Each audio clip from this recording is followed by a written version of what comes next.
Abdurrahman bin Auf ketika hijrah tinggalkan semua hartanya di Mekah, pergi ke Madinah tanpa membawa 1% pun harta. Apa kata beliau? Potensi dagangnya Masya Allah. Dalluni enas suq, tunjukkan saya pasar di mana. Bergaul dengan orang-orang Yahudi, rentenir Yahudi waktu itu. Saudaranya dari Ansar mengatakan, ambil sebagian harta saya, pilih istri saya yang mana kau suka. Ada orang yang merelakan istrinya. Bapak punya istri 4, ada yang beristri 4. Bukan tidak ada, belum kali ya. Sahabat Sayyidina Rasulullah SAW yang paling terakhir meninggal di Mekah adalah Abu Tufail, dan umurnya kurang lebih sekitar 107.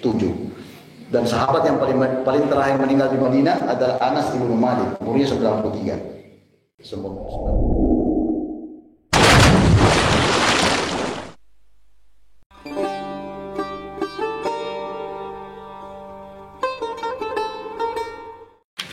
Allah Subhanahu hamda ibadihi syakirin wal zakirin wa nusalli wa nusallimu ala sayyidina al-Mustafa Nabi sallallahu alaihi wasallam wa ala alihi at-tayyibin at-tahirin wa ala kulli sahabati ajma'in wa man tabi'ahum bi ihsan ila yaumil wa ba'd.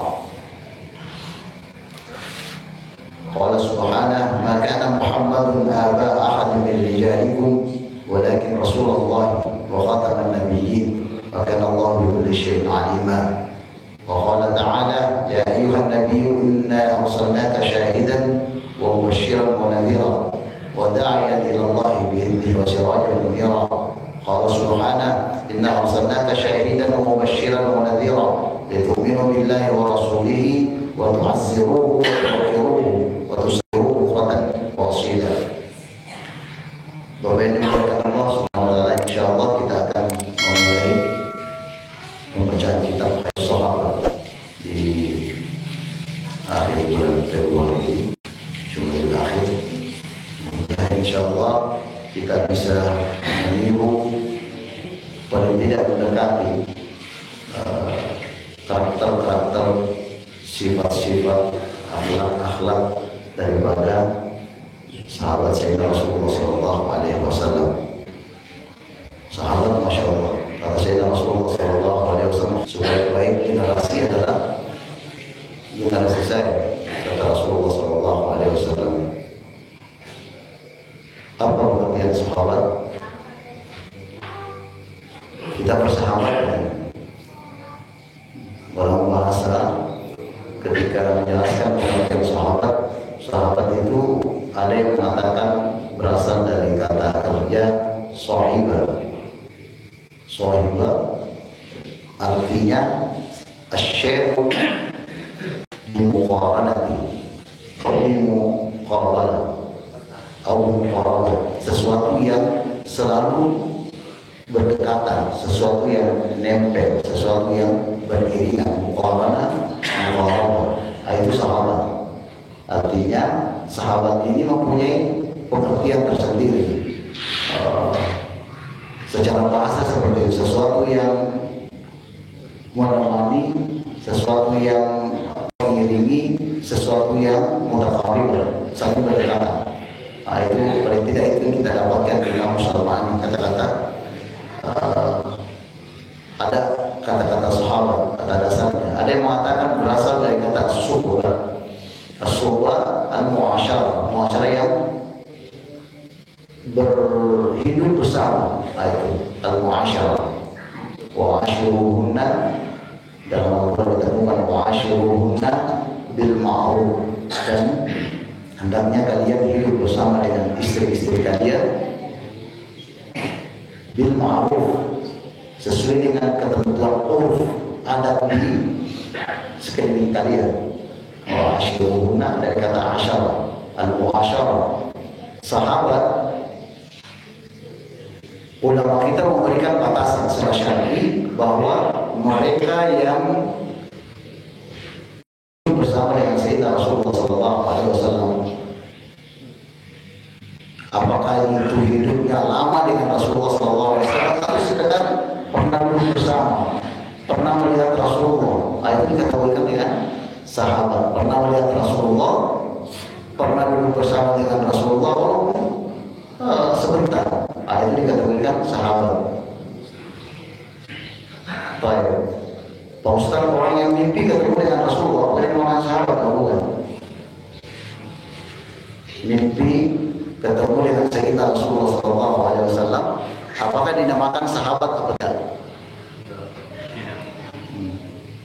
Pengertian pertama, mereka yang hidup bersama dengan Rasulullah SAW, apakah hidupnya lama atau tidak? Yang kedua, dia berstatus Islam, masuk Islam. Karena ada sahabat dan meninggal dalam kondisi Islam. Itu sahabat. Siapa nama seorang sahabat yang hijrah ke Ethiopia, ke Habasyah, kemudian murtad menjadi Nasrani? Ubaidillah. Kemudian nanti istrinya hijrah pertama, gelombang pertama hijrah ke Habasyah, ke Ethiopia, termasuk Ammar di situ. Dan Sayyidina Utsman juga pernah hijrah ke Ethiopia.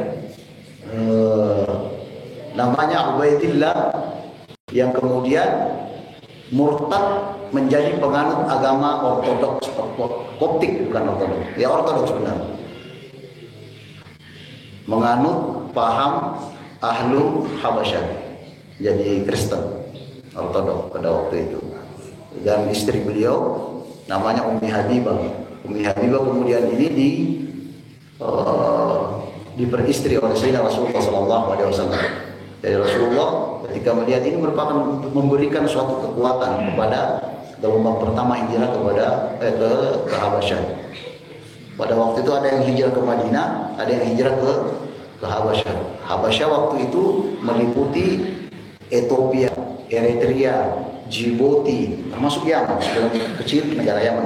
Negara itu kecil sebenarnya. Kita kalau misalkan di Ethiopia berangkat ke Djibouti, naik pesawat itu setengah jam.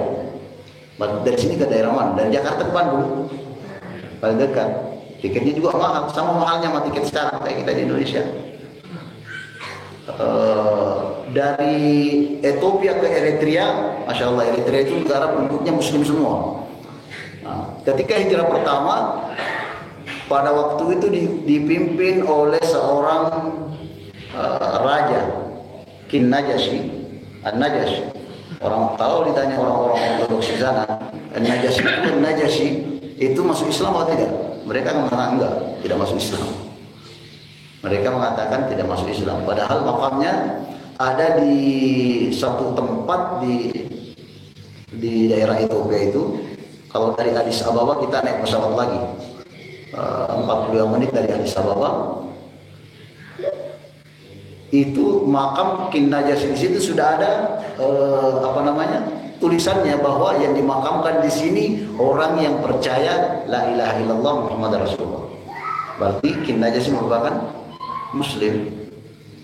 Ketika itu Ammar membacakan surat yang diberikan oleh Rasulullah untuk dibacakan kepada Kin Najashi. Ditanyalah Ammar bahwa apa pendapatmu tentang Isa bin Maryam.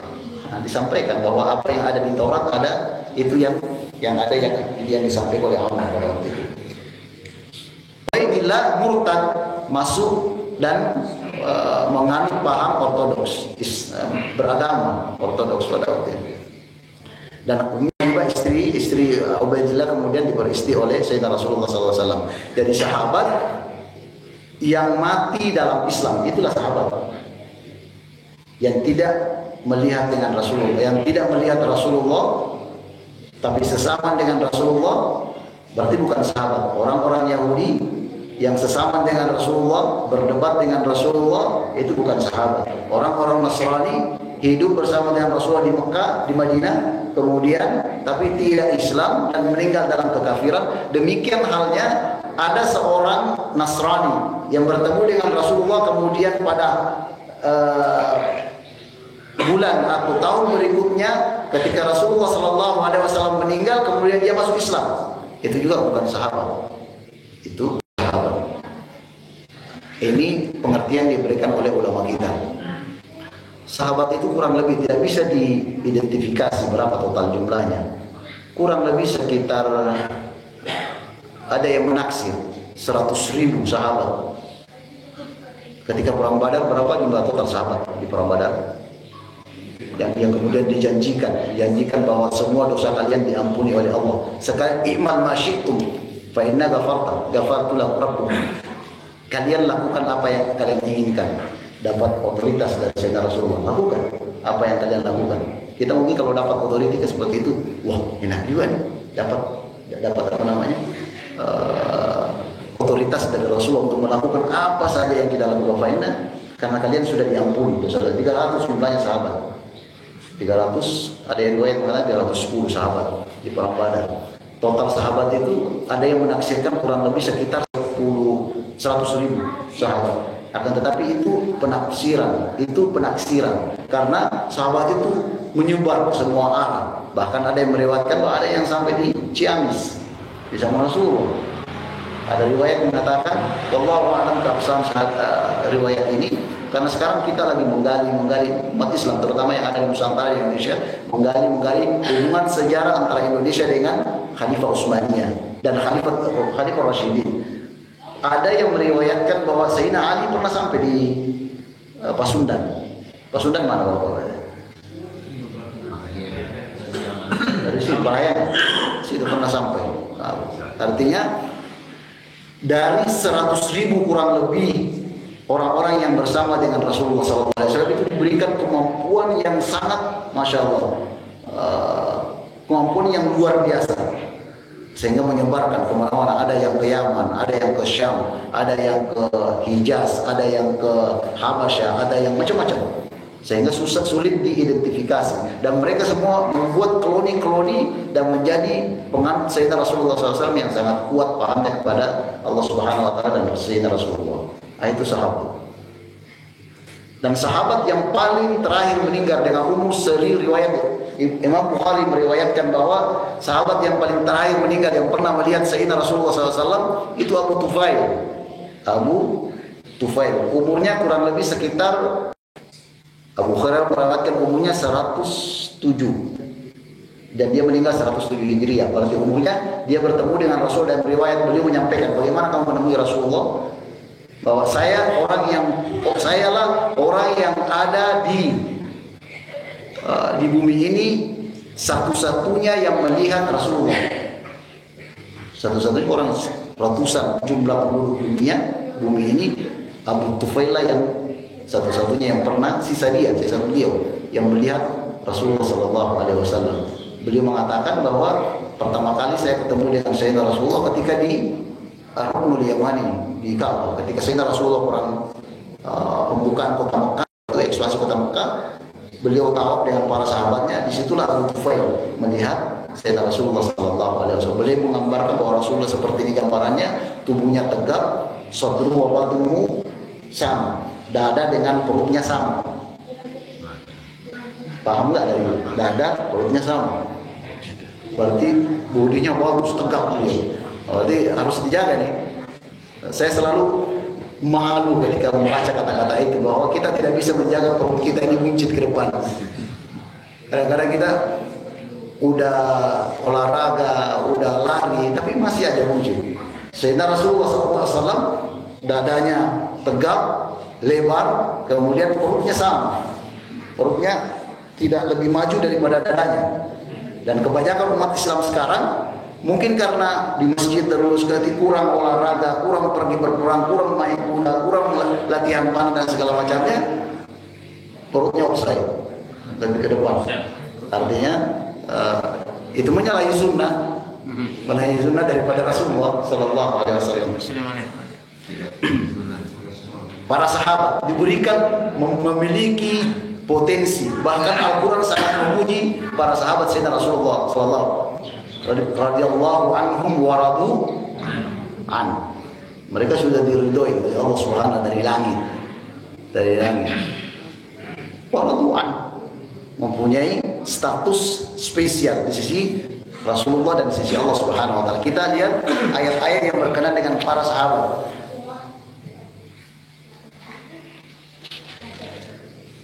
Laqad taballahu 'alan nabiy wal muhajirin wal ansar alladziina ittaba'uhu fi sa'atil usrah min ba'di ma kana yazighu qulubu fariqin minhum thumma taba 'alaihim innahu bihim ra'ufur rahim. Masyaallah. Allah sudah memaafkan, memberikan taubat orang kepada Sayyidina Rasulullah sallallahu alaihi wasallam dan muhajirin. Orang-orang muhajirin meninggalkan harta benda mereka di Mekah karena desakan-desakan ini. Kenapa dia dimaafkan? Alladzina tabauhu fi sa'atil usra. Mereka yang mengikuti Sayyidina Rasulullah sallallahu alaihi wasallam fi sa'atil usra, pada waktu-waktu genting. Sayyidina Ali, kamu gantikan posisi saya di tempat tidurnya. Kemudian berangkat dia dari Jabal Sur. Kemudian Sayyidina Abu Bakar menemani beliau di mana? Jabal Sur, di Gua Hira, di Jabal Sur, di Gar. Kemudian dari situ, karena tujuan hijrah pertama, destinasi hijrah pertama itu sebenarnya di Taif. Dari Taif kemudian sampai ke Madinah. Di Taif diterima Rasulullah, dilempari mana. Sampai-sampai malaikat mengatakan, "Oh enggak, saya posisi tanah ini di Taif ini." Apa kata Rasulullah? Jangan. Ya, mereka belum paham, belum kenal saya. Saya berharap nanti generasinya ada yang beriman kepada Allah, Masya Allah. Kalau kita punya manhaj, metodologi dakwah seperti ini, enggak ada yang saling mengkafirkan, enggak ada yang saling membid'ahkan, enggak ada yang saling, Masya Allah, sekarang biarkan. Kalau dia tidak beriman, generasinya nanti ada yang beriman. Kan seperti itu. Nah, ini maksudnya malaikat sampai keselnya. Terus tanya, malaikat bisa kesel gitu. Sehingga mengatakan, kalau mau saya balikkan Taif itu sama seperti balikannya negeri Sodom, sama seperti dibalikannya Pompei di Italia. Tidak ada dibalikan, bisa saja. Tampil.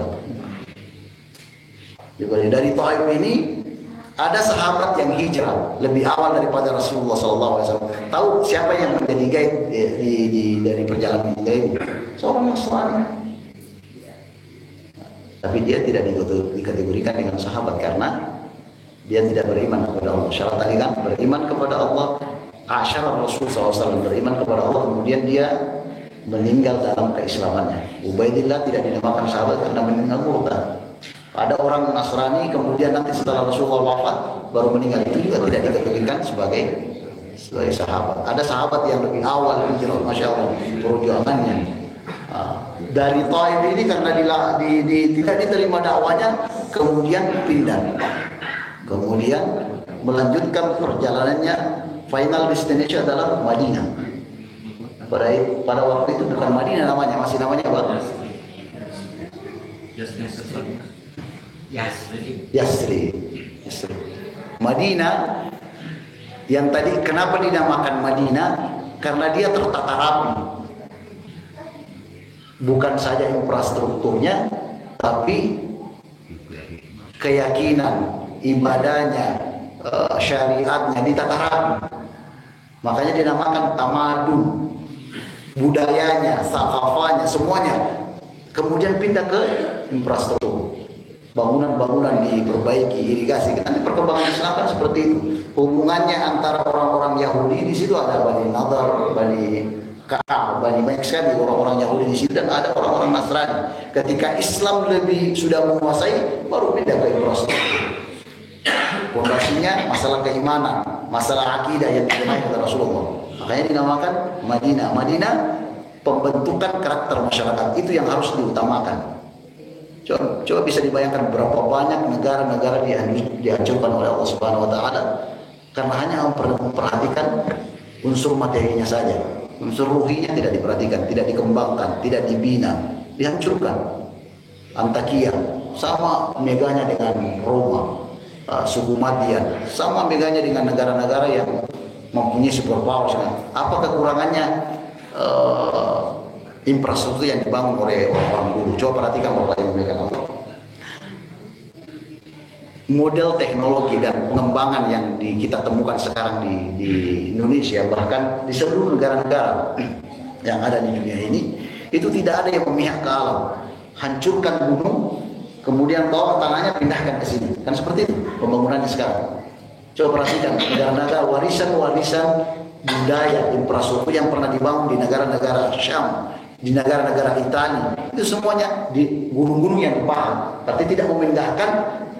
Kalau di sini kita memindahkan, artinya kita memindahkan pondasi bumi ini. Kita memindahkan, mencabut paku-paku bumi. Dan gunung itu merupakan suatu makhluk yang Allah ciptakan untuk menjaga keseimbangan. Orang-orang dulu lebih canggih, gunung yang dipaham.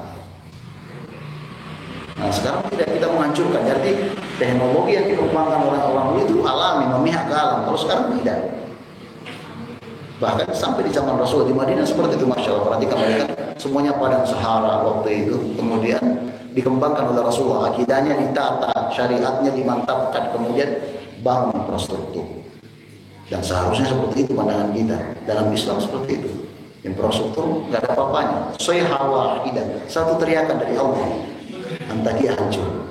Sayha wahidah, Palu hancur. Sayha artinya adalah pekikan, atau ulama kita mengartikan lukifaksi, tenggelam secara mendadak. Itu sayha. Dan negara-negara seperti Madian, suku Madian, kemudian kaum Samud, kaum Lut, itu mengalami kerusakan, mengalami kehancuran total. Sama seperti kita di sini, Palu, kemudian Anyar, itu semua diberikan. Itu tanda-tanda sebenarnya. Cuma kadang-kadang kita melihat itu kan hukum alam, itu kan kejadian alam, itu kan seperti itu. Seakan-akan Allah membacakan ayat-ayatnya melalui alam ini, kita nggak tidak, sensitivitas hati kita kurang. Seakan-akan mengatakan itu kan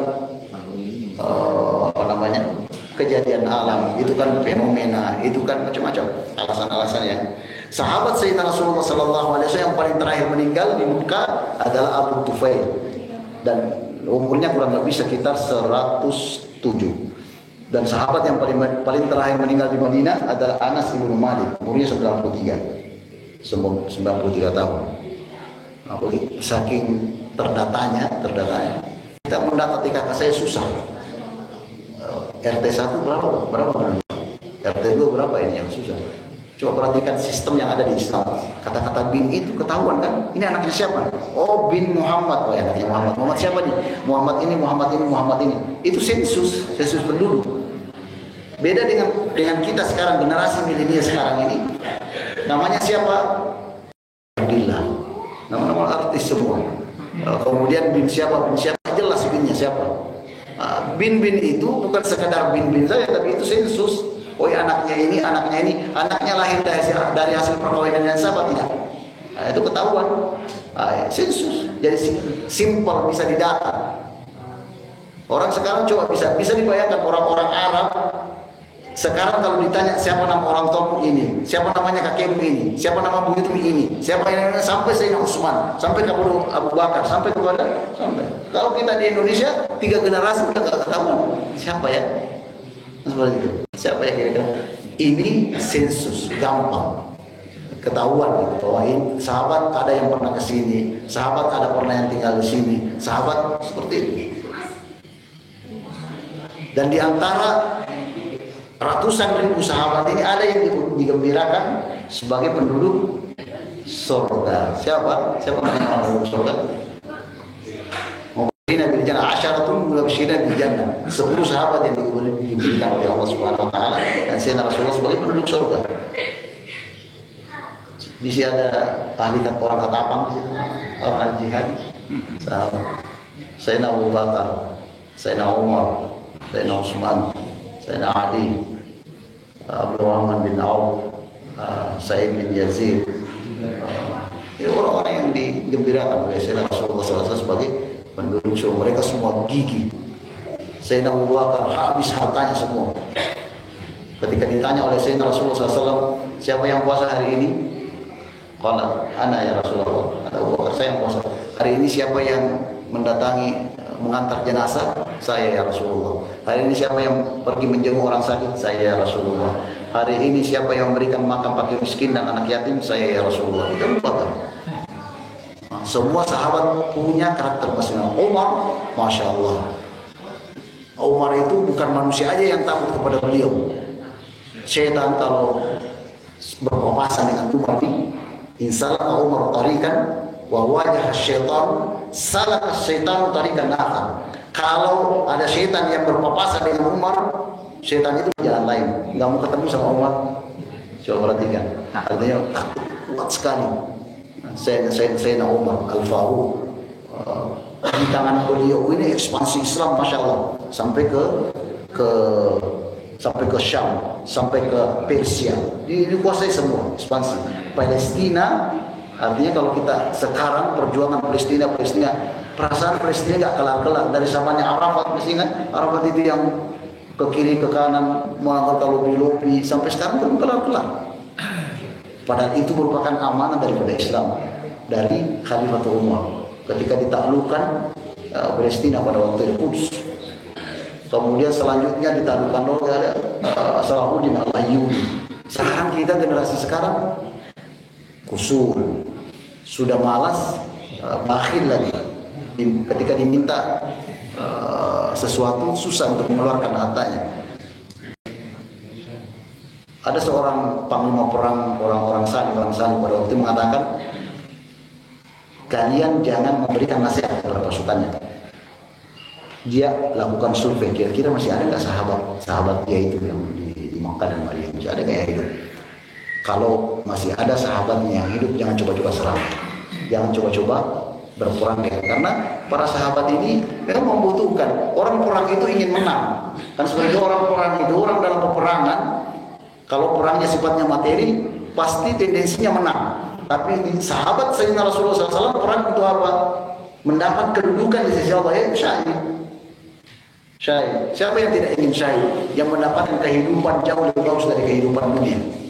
Siapa yang tidak menginginkan hal seperti itu? Mereka digembleng oleh Rasulullah, diberikan pemahaman bahwa ada kehidupan yang lebih nyata daripada kenyataan ini. Ada kehidupan yang lebih enak, yang lebih nikmat, mendapat makan, mendapat wanita-wanita yang dia inginkan. Kehidupan alam syahid. Orang-orang yang syahid di medan perang ketika berperang dengan Sayyidina Rasulullah. Sehingga pemahaman ini kayak menjadi suatu keyakinan ketika berperang. 300 bisa mengalahkan 10.000 pasukan. Bisa dibayangkan satu banding berapa? 300 banding 10.000 pasukan. 310 riwayat lain mengatakan ketika perang Badar 310 pasukan daripada Sayyidina Rasulullah, dan mereka semua diampuni dosa-dosanya. Sudah melawan 10.000 tentara kafir Quraisy, 10.000. Mereka semua dijanjikan oleh Allah Subhanahu wa taala, dengan keyakinan itu berlipat ganda kekuatannya. Bahkan kadang-kadang mereka dituduhkan oleh Allah Subhanahu wa taala ketika sedang berhadapan-hadapan dengan musuh, ada di antara sahabat yang pedangnya jatuh, ternyata tertidur, dituduhkan kailula, tidur yang sedikit itu bisa mengembalikan kekuatan kita. Makanya pendidikan di Indonesia ini sebenarnya seharusnya anak-anak kita itu tidur siang, diberikan waktu tidur siang khusus, porsi khusus. Nah, ada waktu itu anak saya yang waktu ada sekolah internasional di Tokyo, itu Turki, ada juga sekolah India, pengantarnya pakai bahasa Inggris. Ketika jam setelah makan mereka tidur semua. Jam 1 baru dibangunin lagi, setelah sholat baru lanjut yang pelajaran. Kalau kita di sini belajar sampai jam 3, sehingga capek otak anak kita, jenuh. Ustaz, kenapa para sahabat yang dekat dengan Rasul kayak Umar itu itu wafatnya tragis sekali, kayak Umar ditusuk lagi sholat. Itu merupakan ujian. Bahkan ada riwayat yang mengatakan Sayyidina Rasulullah, ini ada di Imam Sahih Bukhari, walaupun ini mendapat suatu kritikan yang sangat tajam bahwa Rasulullah SAW meninggal karena racun yang dari kambing itu. Ketika selesai perang, dihadiahkan kambing oleh orang Yahudi kepada Rasulullah. Kemudian ditanya, Rasulullah pada waktu itu tahu bahwa kambing ini beracun, karena kambing itu yang menyampaikan dirinya bahwa saya ini ada racunnya. Imam satu-satunya yang meriwayatkan bahwa Sayyidah Aisyah mengatakan bahwa Rasulullah menyampaikan ke saya bahwa saya masih merasa sakit dari makanan yang saya makan di Khaybar. Apa kata? Kemudian hadis ini dikritisi. Kenapa bisa? Berarti ini menyalahi. Kan perkataan orang Yahudi pada waktu itu, kenapa kamu meracun saya? Apa kata orang Yahudi? Saya ingin membuktikan apa kamu nabi atau seorang pembohong. Artinya kalau hadis yang disampaikan oleh Sayyidatuna Aisyah ada di Sahih, pandangan kita merupakan aib. Kasihan tetangga saya itu udah 3 tahun stroke, belum meninggal. Itu disiksa, bukan disiksa, mereka dilebur dosa-dosanya. Cara Allah mencintai hambanya yang diberikan sakit itu, dia memberikan masa yang panjang supaya dosa-dosa yang pernah dilakukan waktu masih muda, dosa-dosa itu cara Allah. Pandangan kita manusia mengatakan disiksa. Itu pandangan kita, tapi di sisi Allah itu merupakan pelebur dosa. Demikian juga Sayyidina Ali meninggal ditikam oleh Muljam ketika berangkat sholat subuh ditikam. Sayyidina Umar juga seperti itu, Sayyidina Utsman juga seperti itu, dibunuh semua. Jadi sangat tragis semua cara-cara meninggalnya itu. Kenapa gitu? Ujian diberikan Allah Subhanahu wa taala. Sayyidina Utsman, dan itu sudah menjadi nubuat daripada Rasulullah. Seperti misalkan Ali, disampaikan Ali kamu akan meninggal ditikam. Betul, itu untuk membuktikan nubuat daripada Rasulullah. Seperti misalkan Serodin sudah dikasih nubuat, kamu akan meninggal seperti ini, kamu akan meninggal seperti ini, sudah disampaikan oleh Rasulullah. Dari para sahabat itu sudah tahu semua, enggak usah jauh-jauh. Imam Ghazali, Imam Syafi'i, semuanya sudah tahu bahwa saya akan meninggal nanti. Imam Syafi'i udah beli kain kafan. Dia ukur dirinya, pergi ke pasar, beli kain kafan. Ngapain beli kain kafan? Untuk saya pakai nanti saya meninggal. Sudah tahu dia meninggal. Imam Ghazali seperti itu. Sudah tahu dirinya bahwa dia akan meninggal. Para sahabat lebih tinggi derajatnya dari tabi'in dan tabi'in. Dan itu harus kita percaya. Ini pertanyaan agak panjang. Saya pernah memperoleh keterangan, saya lupa nanti, bahwa bagi umat yang pernah mengalami mimpi bertemu dengan Rasul, bahwa yang di mimpi itulah Rasul. Lalu saya ingin memperoleh keterangan, apakah keterangan itu bentuknya apa, atau hadis atau keterangan apa. Lalu yang kedua, kalau misalkan dalam mimpi itu wujud Rasul itu tidak sama persis dengan apa yang digambarkan dalam ciri-ciri itu ya, ciri gambar yang seperti yang tadi dijelaskan. Rasul itu badannya terus bentuk itunya. Nah, bagaimana itu? Saya ingin memperoleh informasi bahwa keterangan itu bentuknya apa gitu. Kalau memang betul ada sumbernya apa keterangan itu. Hadis riwayat Imam Bukhari, man ra'ani fil manam ra'ani fil yaqظah. Orang yang melihat saya dalam mimpi berarti sama seperti melihat saya dalam kondisi terjaga. Jadi permasalahan sekarang adalah bagaimana mengetahui ciri fisik daripada setan Rasulullah. Setan tidak akan mungkin mengatakan bahwa saya Rasulullah. Tapi kalau orang yang mimpi tadi mengatakan engkau ya Rasulullah, kemudian tidak diijabah oleh Rasulullah, kemudian ketika bangun dia mengatakan saya mimpi ketemu Rasulullah, harus disesuaikan dengan kitab informasi. Salah satu contoh misalkan bahwa Rasulullah punya gigi jarang, bahwa alisnya itu sama seperti semut yang beriringan, jenggotnya itu lebat. Tapi jenggotnya di masa kapan? Apakah di masa waktu dia masih muda? Itu harus diperhatikan semua orang. Tapi kalau dalam mimpi itu mengatakan bahwa saya Rasulullah, berarti dia Rasulullah. Tapi kalau pengakuan itu disampaikan oleh yang mimpi tadi, saya melihat Rasulullah, tapi yang ternyata saya melihat Rasulullah jubahnya putih, kemudian jenggotnya 3 lapis, 3 lembar.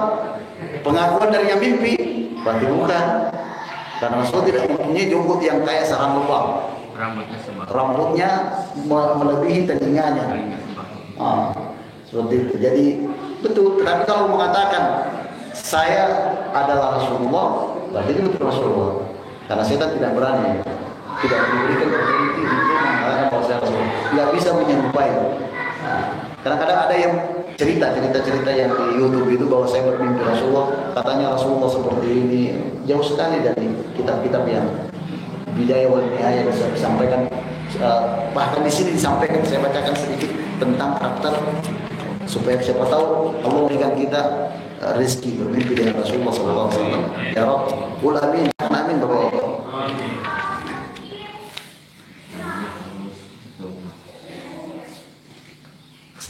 Dari Hasan bin Ali, cucunya, cucu Rasulullah. Sa'altu Khali, saya menanya paman Khali itu paman dari sisi ibu. Kalau ammu paman dari sisi bapak. Ini kan bahasa Arab kalau kita paman dari mana? Paman kalau bahasanya tulang kuil. Khali paman Sayyidina Hasan dari pihak ibunya. Hindun bin Abi Hala wa kana wassafan, dia wassafan ini bisa memberikan ciri-ciri seseorang bahwa satu kali dia melihatnya dia sudah mengatakan bahwa Rasulullah seperti ini, sahabat seperti ini, rambutnya tingginya seperti ini, udah tahu wassafan. An haliyati Rasulullah ana ashtahi an yasifa li minha syai'an ata'allam bi faqala. Perhatikan, karena Rasulullah sallallahu alaihi wasallam fakhman mufakhaman. Beliau tubuhnya lebar, tegak, tinggi, tapi tidak tinggi seperti kebanyakan bangsa Arab pada waktu itu. Posturnya sama seperti orang Saudi. Coba perhatikan orang Saudi, tapi bukan yang dulu. Bukan yang dulu. Tampaknya. Kalau ke Saudi, biasanya ada polisi yang bawa ini. Coba perhatikan posturnya Salman. Siapa namanya? Abdullah. Muhammad Salman tinggi, tegak, kemudian dadanya fahman, ya ta'ala wajah ta'ala al-qamari lailatul badr, dan wajahnya itu cenderung bulat, sama seperti bercahayanya bulan purnama. Atwalu minal marbu, dia lebih tinggi daripada orang yang tingginya seperempat dari tinggi orang-orang Arab. Al-marbu diceritakan di sini adalah huwa man la yasub bituli aw qasr, tidak tinggi dan juga tidak pendek. Jadi kalau di mimpi itu kelihatan tinggi bisa, bukan Rasulullah. Ya, kelihatan di mimpi itu pendek kayak orang-orang Indonesia, bukan Rasulullah. Enggak semuanya orang Indonesia pendek, ada yang tinggi juga. Bal huwa baina enggak pendek enggak tinggi seperti itu. Wa yuqalu rajulun rafa wa imra'atun rafa. Yang kedua, aksaru minal musyaddad, azimul hama reglus sya'b, dia punya, kalau dilihat kekar sekali dia ininya, tubuhnya. Bisa diperkirakan bahwa beliau, kalau kita lihat tipologi tubuh postur seperti beliau ini, orang-orang yang selalu berada di fitness, yang menjaga kestabilan tubuhnya, makanannya dijaga, semuanya seperti itu. Rasulullah SAW. Jadi ketika baru pertama dalam riwayat disampaikan tidak ada orang yang melihat Sayyidina Rasulullah SAW secara kecuali dia jatuh cinta kepadanya. Baru kita lihat sudah terpesona. Artinya semua sempurna sekali. Siapa makhluk atau siapa dari golongan manusia yang paling ganteng diciptakan oleh Allah? Sayyidina Yusuf. Yang kan Rasulullah Muhammad. Iya. Ada gini, 70% kecakapan itu 100%, 75 diberikan kepada Nabi Yusuf dan Nabi Muhammad SAW, 25 diturunkan ke bumi. Gitu. Kegantengan itu. Berapa yang ke Tamangkopo?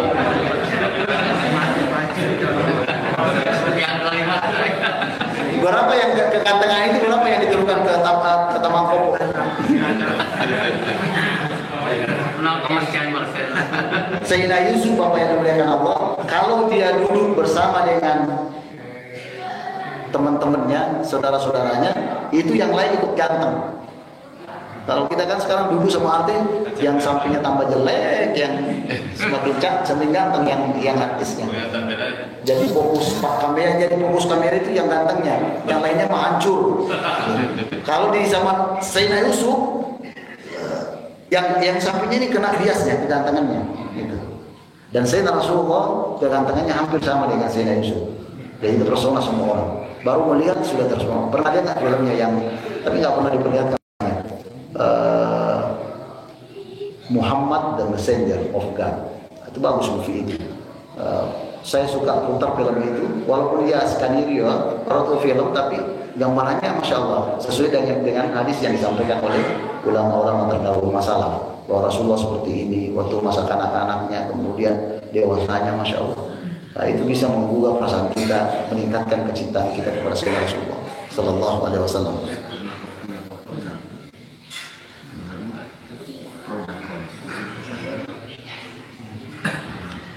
Yujawisu sya'rahu syahamata udhunayhi, rambutnya itu melampaui telinga.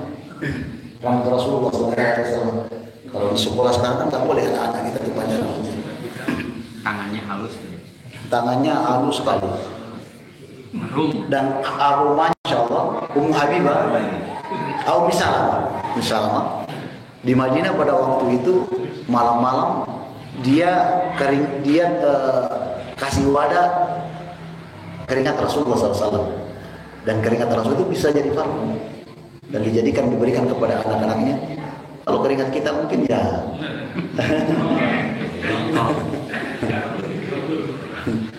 macam-macam aromanya gitu. Ada aroma jengkol, ada aroma teh. Rasulullah sangat menjaga, kemana-mana tidak pernah terlepas dari parfum kasturi, kemana-mana nggak pernah lewat. Masya Allah.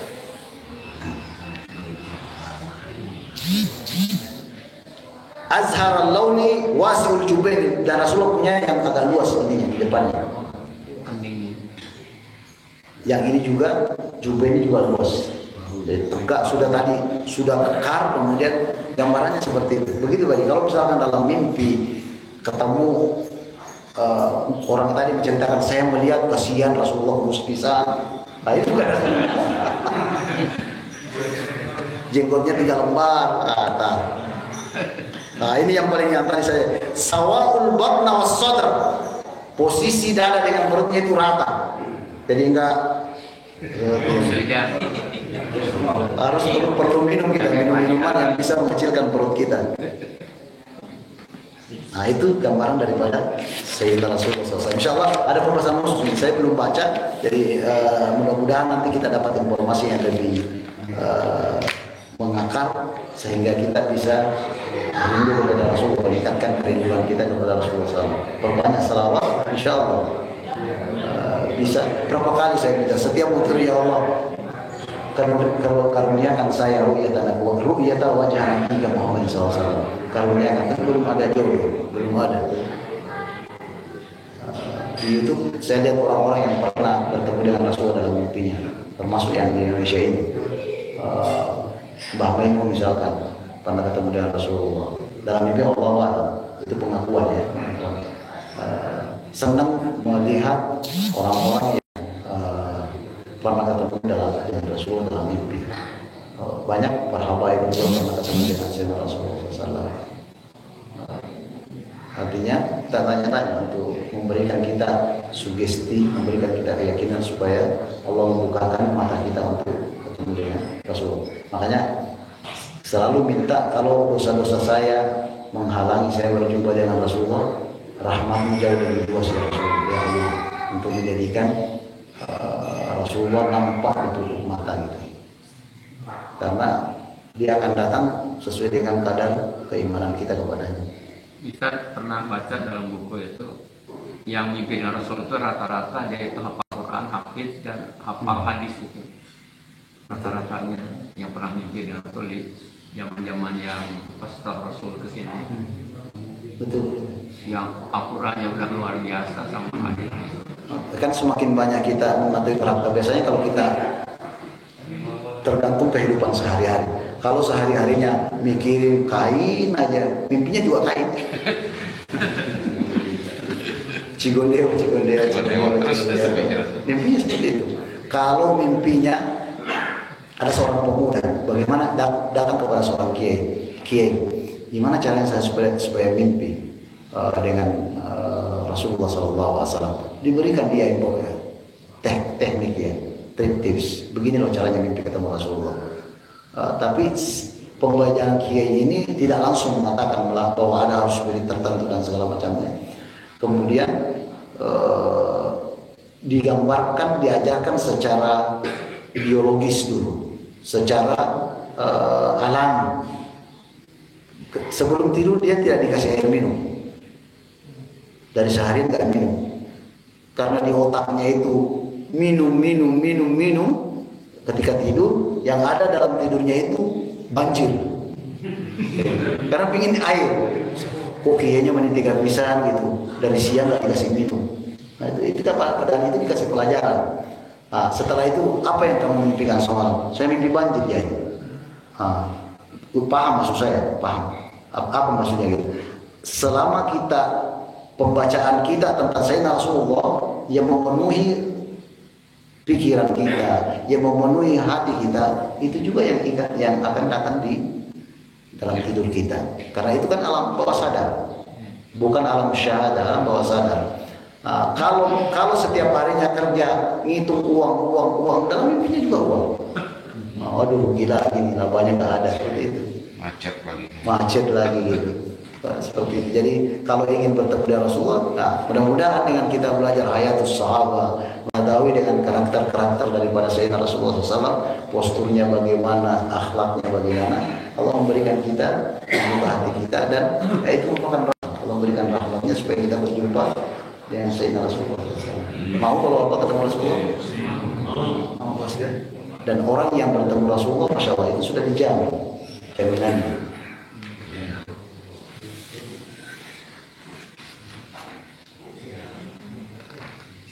Satu lagi ayatnya, laqad radiyallahu 'anil mu'minina id yubayyi'unaka tahta asy-syajarah. Perjanjian Hudaybiyah ini. Fa'alima ma fi qulubihim fa anzala as-sakinata 'alaihim wa asabahum fathan qariba. Allah meridai orang-orang yang beriman yang ketika membaiat Rasulullah di perjanjian Hudaybiyah tahta asy-syajarah. Fa'alima ma fi qulubihim, Allah mengatur apa yang ada di hati-hati mereka. Seakan-akan semua potensi kebaikan yang Allah pernah turunkan ke bumi ada di sahabat Rasulullah. Tidak pernah memikirkan, mengatakan ketika Rasulullah kita akan melakukan perang Khandaq, siapa yang akan memberikan hartanya di jalan ini? Semua sahabat berlomba-lomba. Siapa yang memberikan hartanya untuk bangun masjid Jihad ini? Semuanya berlomba-lomba. Insyaallah. Artinya Abdurrahman bin Auf ketika hijrah tinggalkan semua hartanya di Mekah, pergi ke Madinah tanpa membawa 1% pun harta. Apa kata beliau? Potensi dagangnya, masya Allah. Dalluni enas suq, tunjukkan saya pasar di mana. Bergaul dengan orang-orang Yahudi, rentenir Yahudi pada waktu itu. Saudaranya dari Ansar mengatakan, ambil sebagian harta saya, pilih istri saya yang mana kau suka. Ada orang yang merelakan istrinya, bapak punya istri 4, ada yang beristri 4. Bukan tidak ada, belum kan ya? Beristri 4 tadi dikasih kepada Abdurrahman bin Auf. Atau pilih niswatul Madinah yang engkau sukai. Apa kata Abdurrahman? Tunjukkan saya pasar di mana. Pergi ke pasar, dari potensi dagangnya ini, masya Allah, nggak nyampe setahun, melebihi kekayaannya dengan orang terkaya di Madinah. Kita udah berusaha berpuluh tahun, habis umur kita. Begitu saja. Datar-datar, kadang-kadang nyusup, besoknya nyusup lagi. Kadang-kadang itu rahmat ya, rezeki Allah. Abdurrahman seperti, bahkan ketika diberitakan Sayyidah Aisyah mendengarkan soal kabilah dagangnya Abdurrahman, itu kabilah siapa yang keluar itu? Ternyata dagangannya Abdurrahman bin Auf di Madinah pada waktu itu hendak ke Syam. Apa kata Sayyidah Aisyah? Saya pernah mendengar Rasul mengatakan bahwa orang sahabat yang paling terakhir masuk surga adalah Abdurrahman bin Auf. Kenapa terakhir masuk surga? Orang banyak hartanya. Hisabnya ini, perhitungan ininya dan ini dari mana, kau sedekahkan kemana, dapatkan kemana dan segala macam itu ditanya Abdurrahman. Bahkan setelah mendengar hadis itu dari Sayyidatuna Aisyah, apa yang dilakukan Abdurrahman? Dijualin semua. Sampai suatu masa dibiarkan kurmanya membusuk. Alhamdulillah, kayaknya saya jadi miskin ini. Alhamdulillah saya jadi miskin. Ternyata tidak. Yang tadinya dia pikir dirinya miskin, tiba-tiba ada tim kedokteran dari Yaman cari kurma busuk dan dibelinya 3 kali lipat. Jadi kaya itu karakter. Ya, sudah ada diberitakan bahwa ditetapkan oleh Allah Abdurrahman itu menjadi sahabat paling terkaya dan meninggal dan masuk surga paling belakangan. Pilih mana bapaknya? Kaya di dunia surga belakangan atau kaya di dunia surga dulu. Ya maunya seperti itu. Udah kere di dunia, di akhirat juga disiksa. Bapak yang dimuliakan Allah, mudah-mudahan insya Allah ada manfaatnya. Pak Hajinya sudah nungguin. Jualan akhirat itu. Mudah-mudahan ada manfaatnya insya Allah. Kedepannya kita akan terus membahas tentang karakter sahabat daripada Sayyidina Rasulullah Sallallahu Alaihi Wasallam. Akhirul kalam. Wassalamualaikum warahmatullahi wabarakatuh.